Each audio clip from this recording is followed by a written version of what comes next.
UFC Vegas 60 Sandhagen versus Song just recently wrapped up. We are going to talk about the entire card from the early prelims all the way up to the main event. Let's start it off with fight number one. It is between Nikolas Motta and Cameron VanCamp. Motta was able to find that VanCamp chin, put him to sleep with a hook in the first round. A common problem with VanCamp, that chin comes up a bit high. He's also really tall at 6'2 for 155. I just feel like your durability is not going to be that good when you're that thin at that weight class. Then you get thrown a power puncher like Motta, you get put to bed. Motta with an impressive win against Cameron VanCamp. I like the performance. I think that he's a fun guy to watch in the weight class. 29, improving. Tough loss to Jim Miller in the last one. I'm not ready to count Motta out yet. I still think he's getting more the back end level as far as the UFC lightweight division goes for VanCamp.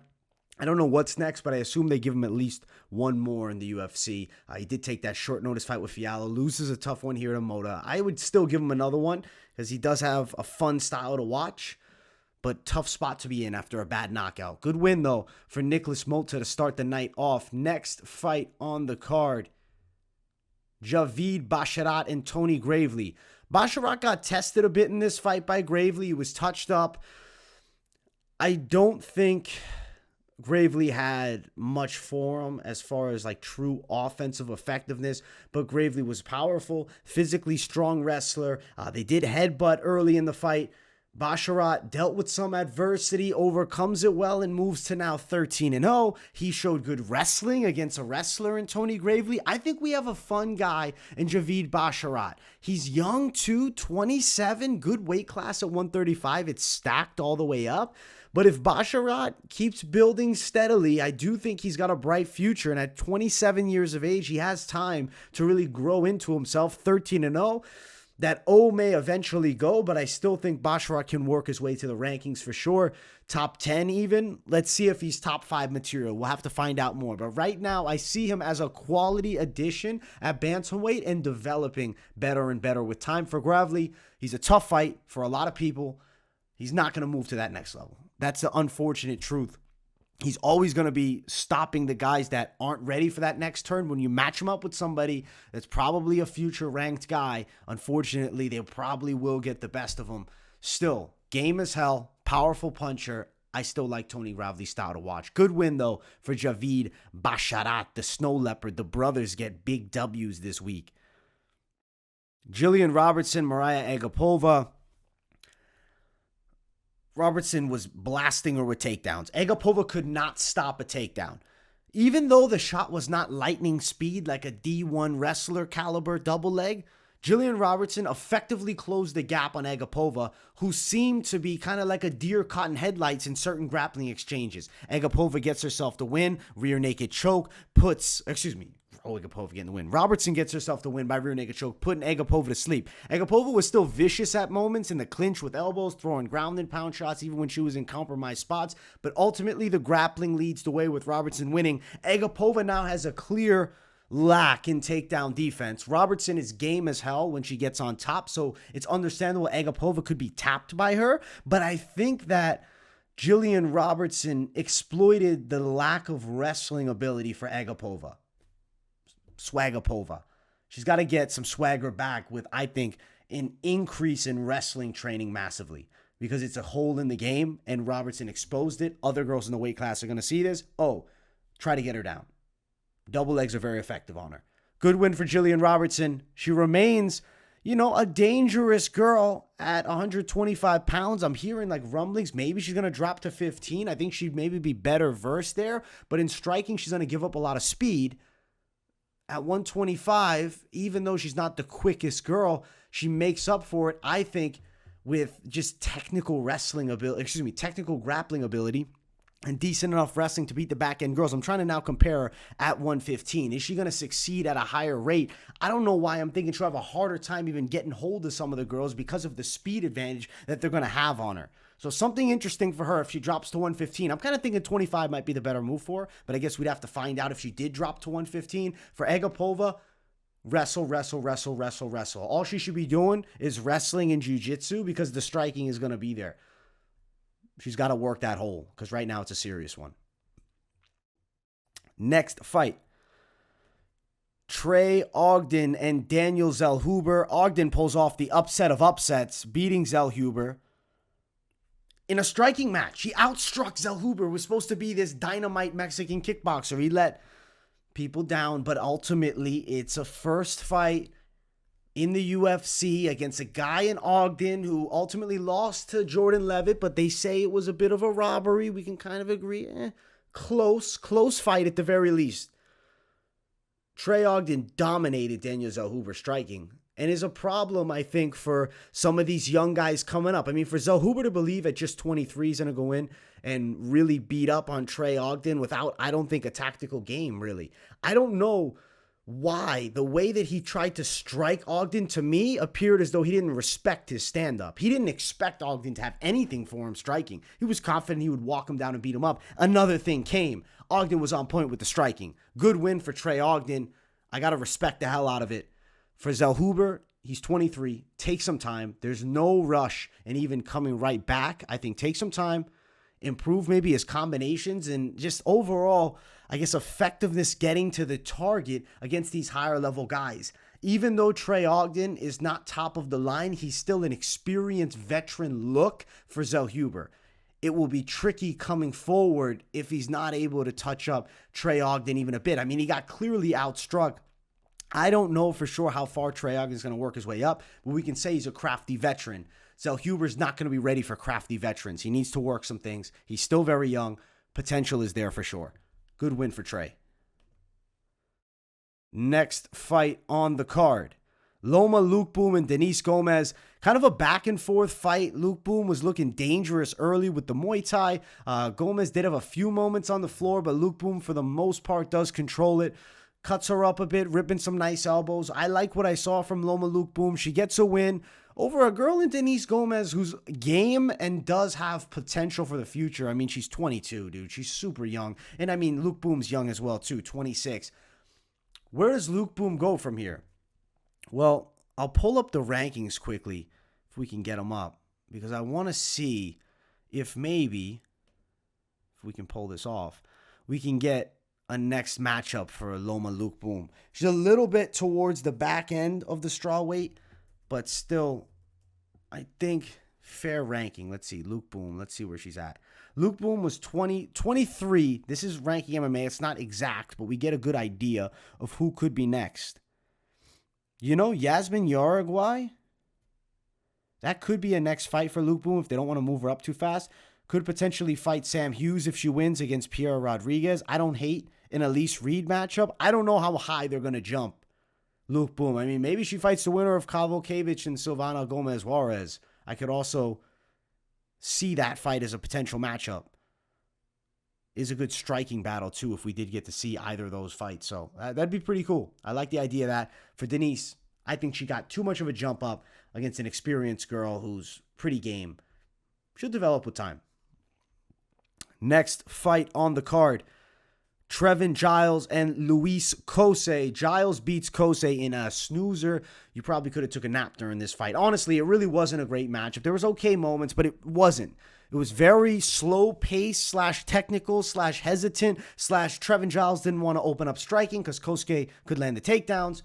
Giles gets a win. He deserved the victory. It's not going to jump his stock much because it wasn't really an impressive fight for Cosce. I mean, he goes distance. At least he didn't get stopped. He can't find his pace. I think the ultimate problem with Cosce is he cannot find his pace in the fights. It's like he goes crazy hard on Politnikov, gasses. He goes way too light on Giles, doesn't do anything. For the future, I think Cosce needs to throw a bit more volume. I think the gas tank is better than he gives himself credit for. I think probably a little bit of worry, I don't want to gas, limited his offense for sure. And Giles being pretty quick too didn't help. But I think Cosce should learn from this. The volume's got to be higher. For Giles, he did what he needed to do. Gets a win. Not jumping at the bit to like put him towards the rankings. I don't know who's next for him. We'll see. They'll keep him probably towards the back end because it wasn't a great performance. Next fight, this was a great performance. Damon Jackson front kicks Pat Sabatini, drops him, ground and pounds him, full mounts him, and then Pat Sabatini, I guess, calls for a verbal stoppage. He was getting terrorized with ground and pound on the floor. His head was ready to get smashed. I mean, he was about to explode. The beatdown that Damon Jackson was given was intense. And gotta say, couldn't have been happier for Jackson for the win. Brother passes away, and then he goes and wins this fight just days after that tragic moment. I mean, it was huge. It was incredible. You got to be so happy for Damon Jackson to get the victory. And it's also a big-ass upset because Pat Sabatini was a legit prospect on the way up. He gets stopped clearly by Jackson. Granted, front kick, low likelihood. There was some magic going on for Jackson. I don't think we can write off Sabatini just yet, but it throws him backwards. Now, Damon Jackson is in a very interesting spot towards the rankings. Who could maybe be next for a Damon Jackson? Let's look towards the featherweight unofficial rankings. Let's pull up Damon Jackson. Let's see where he's listed at. Damon Jackson is not towards the top 15, but he's not super far off. Damon Jackson was here, 29? Sabatini towards 27. This is a somewhat realistic number. It's not A1, but somewhat realistic. Let's see. I don't hate a Josh Kula-Bayao fight. That'd be an interesting matchup. Another prospect that's pretty dangerous you throw with Damon Jackson. I could end up seeing that matchup. I think he gets a jump. Maybe an Alex Caceres fight even. I'd watch Damon Jackson, Alex Caceres. I think those are possible options for sure. I don't know if he's going to get Julian Erosa, but if he did, I'd also be down to watch Erosa versus Damon Jackson. I think those are three good potential matchups for him. Damon Jackson, after this one, definitely earns a fight that gets him like one step closer to rankings. I don't think he gets a rank guy just yet, but he gets a step closer for sure. And another win, probably towards the rankings. Let's jump to the main card. If you guys haven't yet, make sure to smash the like button. If you're new, subscribe to the channel. It is Anthony Hernandez defeating Marc-Andre Barriault in kind of just an outworking, outstriking, out-muscling, hustling. Kind of every factor was Hernandez. He looked way quicker. He looked physically stronger. He was the better guy. Barriault's ribs ends up breaking. And then Anthony Hernandez gets himself the win via submission. And I think maybe he's working his way towards the rankings. It's a good win over a legit Barriault. I mean, Marc-Andre Barriault's not an easy guy to finish, and Anthony Hernandez was able to pull it off. Let's see here. I want to make sure we got this method of victory right. Arm triangle choke, yes. I feel like for Hernandez after this one, I don't know. You got to kind of give him something good. He's pretty solid. He's beating legit dudes. Let's see the rankings real quick. Middleweight. Anthony Hernandez. Let's see where he's at. Anthony Hernandez. We can't even find him. I don't know how to spell Anthony. That's probably why. Anthony Hernandez around 27 they have him listed at. Marc-Andre Barriault ranked behind him. The winner of Delidze and Phil Hawes could be the fight. Could even find himself in a matchup versus Gerald Meerschaert. I don't hate that fight. I kind of like Meerschaert versus Hernandez if they want to jump Hernandez up a bit. I think that could be a cool matchup. I like that fight. I think Meerschaert would be willing to take it also. If not, I think the Phil Hawes Delidze winner could make a lot of sense. Or even, I mean, they could push him towards Oleg Jacek, but the name value on Oleg Jacek isn't as good. And I think Hernandez has a sellable style. I mean, he curses a lot. I know DC called him out on it, but he's still fun to watch. Good. I don't know. It's not that I'm saying Oleg Jacek isn't fun to watch, but doesn't have the fan appeal towards the American audience the same. So you're risking Anthony Hernandez getting cracked and put down when I think they can build him up a bit versus another guy that kind of has a name. Maybe you do him and Meerschaert. I kind of like that fight. But Hawes Delidze winner, also a possibility. Barriault, tough loss. We'll see what's next for him. Because that broken rib, we don't know how much time he needs. Next matchup, the heavyweights. Nascimento and Boser going after it in a super competitive fight. Boser couldn't stop the takedowns. The size of Nascimento was a serious factor. He was way heavier, and that was evident in the fight. When he got on top, it was extremely hard for Boser to do anything. He was throwing punches from the bottom, but not to a ton of the effect. Not like he's doing a ton of damage. He's peppering shots. Nascimento was just holding from the top. Striking, there was moments that Boser hurt Nascimento early. Nascimento ended up actually hurting Boser with one big shot, but not to the same effect as Boser's boxing. He was cracking Nascimento up on the feet and showed he's the better striker, but he couldn't stop the takedown. As he's on the ground, Nascimento's on top doing his thing, controlling him, but he's not really unloading ferocious shots. He kind of just laying there. Does it well, granted. Effective style, a bit of ground and pound, but not a ton, more just control. Nascimento gets the decision. I will say that stand-up at the very end of the fight was kind of risky because that could have put Tanner Boser in the favor and ended up getting him a win. Nascimento was still clearly on top. It's just he wasn't doing a lot from there. Tanner Boser on the feet, then rushed Nascimento looking to get himself the win. Went for it. Unfortunately, doesn't get it. Loses a split decision. Competitive fight. Nascimento bounces back with a good win over Tanner Boser. But where does Nascimento go from here after beating, I'd say a game Tanner Boser who's I don't want to use the word gatekeeper for him, but in a somewhat gatekeeper position. If you beat Tanner Boser, like you're going to move up a bit, right? What, he was 21? I mean, that's a solid ranking. Nascimento versus the winner of Arlovski and Marcos Rogerio de Lima, to me, makes a ton of sense. Or they throw him to Alexander Romanov and let's see what happens between those two. I think that's also an option. Some potential good fights on the horizon for Nascimento. Boser, he'll get sent back. Maybe a Chase Sherman fight for Boser. That could end up being it. That could be the matchup. Boser versus Boudet? Nah. Boser versus Collier? I mean, you never know. I don't think he's going to get a fight in the way backs, though. We'll see. But ultimately, I think for Nascimento, winner of Arlovski and De Lima is a good fight. Next matchup, Joe Pyfer and Alen Amedovski. Pyfer was given a showcase fight. We got to hear that Dana White, I guess, paid off his rent for the year, something like that. And now he has a place to live, and he thanked Dana for that live. Interesting to note. It was his birthday also on fight day. It's pretty sick. Joe Pyfer looked pretty solid sleeping Amedovski, who, goodbye. I respect Amedovski for stepping in, but he needs to be at 170, 100%. You can't be fighting with these big 85ers. Pyfer said he wants to put on size. Amedovski was clearly smaller than Pyfer. I think Amedovski would need to commit to 170 if he wants to be serious about staying in the UFC. If not, I think he fights elsewhere because he's undersized and it's showing seriously because he doesn't make up for it with any significant ability anywhere. He's a good brawler. He's fun to watch. I mean, he comes to scrap, but he's not super quick. He's not super athletic. He's not super powerful. He's undersized. He needs to be at 170. Pyfer with a clean win. He still just beat a very back-end guy. We'll see where they place him as far as next matchup. I think I can try to throw him one, but ultimately it's pure unknown with a guy as far back in the rankings. Because he just beat the last-ranked guy, Amedovski. Where does he jump from here? He could end up fighting the winner of Trey Sean Gore and Josh Froome. He said he's going to take a bit of time off. Maybe fights, I don't know if he should fight the winner of Armin Petrosyan and AJ Dobson. I think that might be too much of a jump. The winner of Ugly Man Holmes and Jun Young Park. Or maybe he rematches Dustin Stoltzfus. We'll see where they throw Pyfer, but he's got to get some time. Very, very if at this point with a guy as far back in the rankings there. Especially UFC debut. Next matchup, the featured bout.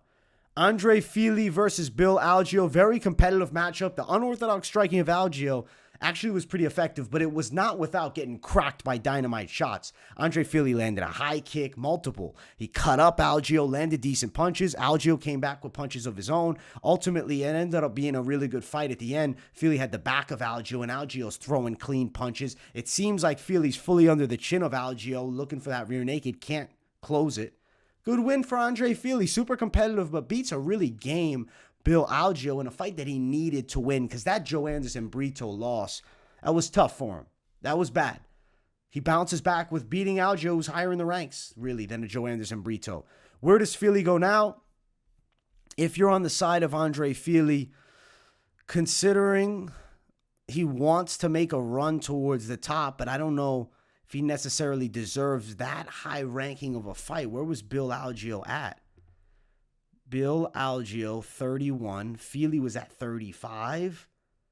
Somehow Pineda's way ahead of him in the ranks. I don't get that.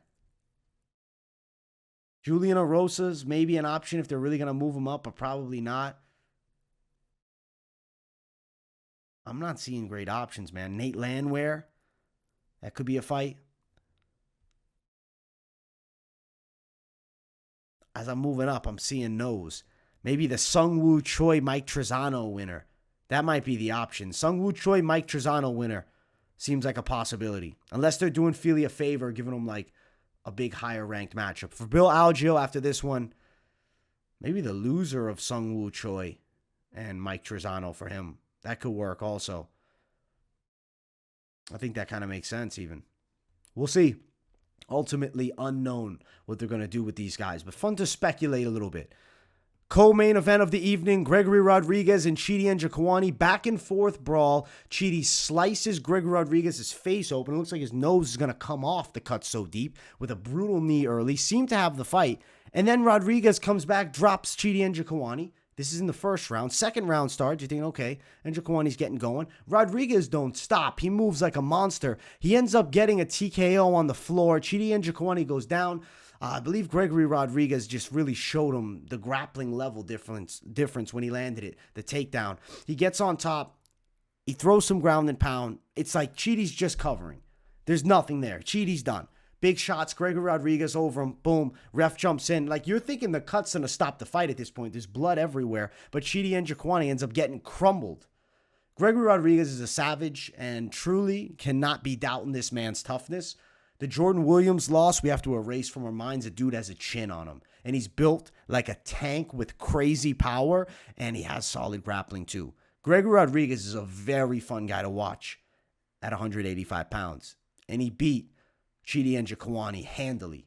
It was a tough fight. He had to go through adversity, but he was outworking him and outmuscling him. And you saw when they cracked who had the power advantage. All Rodrigues. Up next for Gregory Rodrigues, he said he wants a bit of time off, but an impressive win to beat Chidi Njokuani. Gregory Rodrigues ranked in the behind, actually, of Chidi Njokuani. They have him higher up. Interesting. He lost to Arman Petrosian by a very close decision.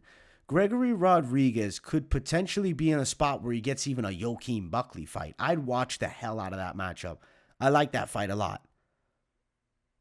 Could we see him fighting the winner of Kyle Barriault and Makhmud Muradov? Maybe. I think that could also be a good fight. Depends how much time he needs off and how the schedules will line up. For Chidi Njokuani, still a fun guy to watch. You're definitely keeping him around. He has fun matchups on the horizon. I think maybe a Punale Soriano fight. I think that could be a good striking battle. Njokuani might be tested a bit by the wrestling, but I think he does more standing up striking. Could also see him fighting maybe Eric Anders, Kyle Dawkins loser. I could see that too. Chidi Njokuani and Gregory Rodrigues, good co-main event. Great win for Gregory and an awesome fight. Main event of the evening. Make sure you guys smash that like button if you haven't. It's Corey Sandhagen and Song Yadong. Yadong Song. They got it flipped all over the place depending where you're at. Sandhagen got cracked by some big punches by a powerhouse in Yadong Song. But ultimately, the more technical guy prevails. Cut up Song with a beautiful elbow. He kept attacking that eye. The doctor has to stop it in the fourth. I mean, you could have stopped it after the second the way that eye looked. It was disgusting. It was destroyed. It was ready to hang off. Doctor's a savage. He lets it keep going. This doctor that they had should be the doctor at every UFC event. He stops it when it really has to be stopped. No early cut stoppages. Cost us the BMF fight between Diaz and Masvidal. Song, he got to go out and give it all he had. I mean, that cut was to a point where it's like, yeah, call the fight. This is risky business. He might lose the whole fucking eyelid at this point. It worked out. Ultimately, he gave a good showing, loses the fight. Sandhagen, respectable winner, still a top contender, beats a very tough young kid. I do think Song has a bright future, but it's now for Sandhagen. It was now or never. He couldn't lose this fight. As far as next matchup, we get to bring up the UFC official rankings. Song was 10, Sandhagen 4. We're going to see maybe Marlon Vera Sandhagen. That's a could be next, but I don't know for certain. Merab Divashvili Sandhagen, also an option, but Merab might drop to 25. I don't hate Aldo versus Sandhagen either. I think that could be an interesting matchup, especially with Aldo coming off a very close and competitive loss where he just ultimately underperformed against a really game wrestler in Merab Divashvili. You throw him Sandhagen a striker. Yes, it could get Aldo back in the mix, but I don't think that's a terrible thing for the weight class, where it also could be a great win for Sandhagen to have beating Aldo, because especially it would have to be striking. He'd outstrike Aldo. He doesn't out-wrestle Aldo. Sandhagen's in an interesting spot. I still think he's world class, and ultimately his striking's extremely dangerous. Song, loss, but not a terrible loss. You could see him in a position where they'd give him a dominant cruise, but I don't know if they'd want to do that to Dom just because that power of Song is so legit. Does he still get a big fight? Maybe goes against Rob Font, depending on availabilities. And ultimately, Song's going to be out for a bit due to a horrendous cut. Great main event, great win for Corey Sandhagen. He's still a contender.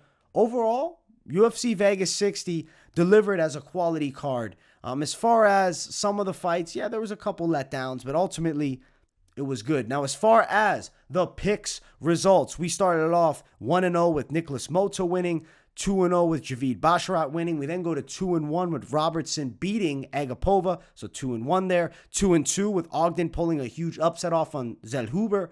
Loma Lookboonmee wins, 3-2. Good win for her. Giles wins over Cosce, now 4-2. Jackson totally upsets Sabatini, 4-3. Anthony Hernandez beats Barriault, big dog attack, 4-4. And then Nascimento beats Bozer. We go to 4-5. We come back with Pyfer over Amedovski, 5-5. And then Fili beats Algeo, 6-5. Rodrigues beats Njokuani. We go even, 6-6. Sandhagen beats Yadong. We bounce back, 7-6 for the night. So ultimately not a terrible record. Let me just double check it. 1-0, 1-1. 2-1, 3-1, 3-2, 3-3, 3-4, 4-4, 5-4, 5-5, 5-6, 6-6, 7-6. Yeah, 7-6 for the night. Ultimately, don't underestimate size of the Savage in Nascimento. Don't sleep on the speed and slickness advantages with Hernandez. The Jackson Sabatini fight is just a wild one. Ogden Zellhuber, crafty veteran game. And with Agapova Robertson, if she can't wrestle, he or she can't wrestle, and they're fighting a person with decent grappling, they're probably going to end up on their back. So good learning experiences too with the picks. Much love to my people. I hope you guys enjoyed. Make sure to smash the hell out of the like button. I hope you loved the week's worth of content. I got all Bellator content dropping this week. Also Contender Series as always. Much love to my people. Thank you all for tuning in. Subscribe if you're new. Turn on those post notifications as well. And I'll be dropping content throughout the week. So don't think you're going to miss a thing. Much love. And I will see you all in the next one. Peace, everyone.